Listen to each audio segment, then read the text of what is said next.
Okay, I definitely underestimated this new gear set coming out called Refactor. When I was in the PTS, I was a little bummed out because I was not really interested in any of the gear or the brand. The only thing I was interested in was the new exotic SMG called the 𝐒𝐻𝐴. And at first I wasn't even interested in that because I didn't really fully understand how it worked until people who were watching my stream helped me out, and doing a lot of testing realized this is one of the best exotics ever released in the Division 2. But speaking of the Refactor gear set, it's completely unique. Being that we don't have, or we've never had a gear set like this before, it autonomously repairs you and your allies' armor depending on how much skill damage you deal. So this means you can have a complete utility build. I don't even know if I want to call it a hybrid, maybe it is. You can just sit back, support your teammates while they run around and get the job done, all the while you're supporting them with your weapon. Of course, this is nerfed in PvP, and a lot of you don't play PvP, but I just want to recall a couple of instances where I was going against a team and they had someone with a skill build sitting back. This is before any of this was out, but he was sitting back with a drone and a turret. And that drone was the most annoying thing in the world. It came up on me. I don't know what build he was using. Maybe he was using glass cannon. Who knows? The drone was a nuisance. Just the fact that you have to look at it and shoot it, even if you can take it out pretty quickly, that thing will deal damage to you. At the same time, his teammates were rushing us, so we were getting distracted by his drone while they were running at me with these full DPS builds. Now imagine if this guy sitting in the back was wearing Refactor. His teammates would be getting healed by 35%. When I say that it's nerfed in PvP, I mean the damage of the skills is nerfed in PvP. I didn't see that it changes. The damage of Refactor is different in PvP. It's probably still 35% if you're wearing the right pieces. But at first, when you saw in the gun range, I was using the oxidizer just because I wanted to put the maximum amount of skill damage out to see how quickly it would heal me. I put the oxidizer on myself and I shot it on all of the targets in the gun range, and you just saw how fast my armor shot up. But that's not really realistic in PvE. If you're running like a legendary mission or something, this is how the oxidizer works. You shoot it at an enemy cover, they'll automatically run out of it. But the code for the NPCs works that they run back into cover and sit there as if they're not taking damage. Still, you only have 7 to 8 charges with the oxidizer. You want something that's more autonomous, like a drone and a turret.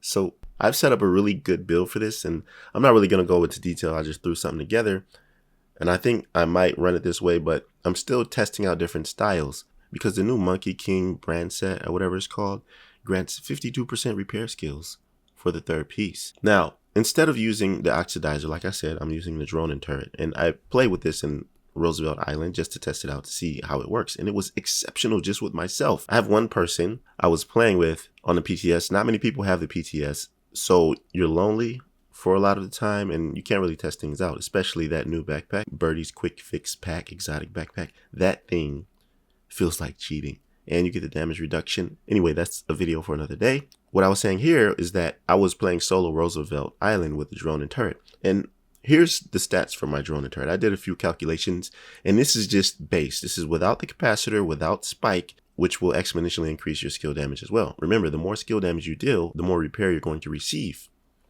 So it's called Refactor, and it has 15% status effects and 25% skill damage for the third piece. And for the fourth piece, it has something called Return to Sender. 10% of the skill damage that you deal will heal your armor. And then for your allies, it's 20%. And this is how much damage my skills are doing. For my turret, over 116k. To be exact, 116,798 plus the drone's damage, 74,425. This equals 191,223 damage total with my skills. So if you multiply this by 25%, which is what you'll be receiving when you wear the chest piece, that's 47,805 armor repair that you'll be getting.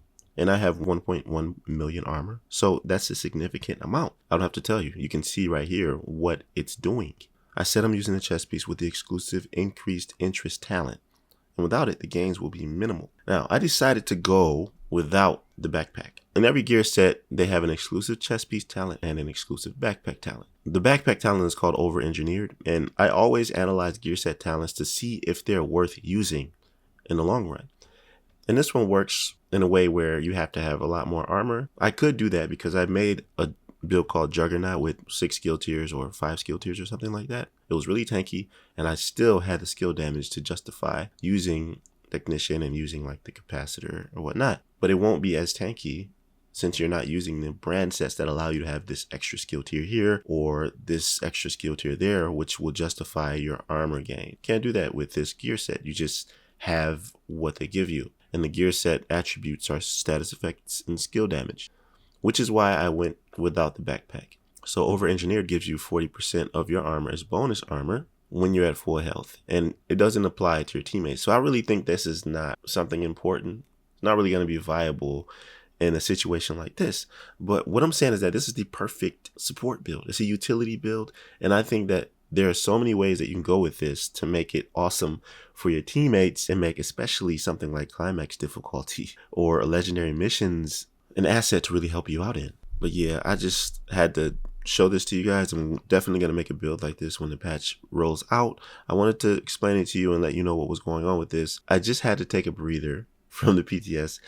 I didn't realize some of the gear was as good as it is. Now the smoke bomb gloves, the Exodus gloves, I like those. But as I said before, they feel like a niche exotic talent. I used it. You get a smoke bomb. The cloud is really large, but that's all it does. And I don't think that justifies you replacing something like the contractor's gloves or any slot that takes away your ability to use another exotic like the ninja bike or a memento, whatever. It has to do something more. I think other people were saying that the cloud should damage you or it should have a lower cooldown because the cooldown is 40 seconds. People were saying maybe 20, 25 seconds would be a better cooldown if you're going to just have a cloud. So yeah, a few other ideas and talking points for the other gear in the game, but as far as this video, that'll do it for this one. I want to hear what you think about this gear set. Is it goated? Do you think it's a potential meta candidate? Let me know in the comment section below. Anyways, I'll see you in my next video. Be right out.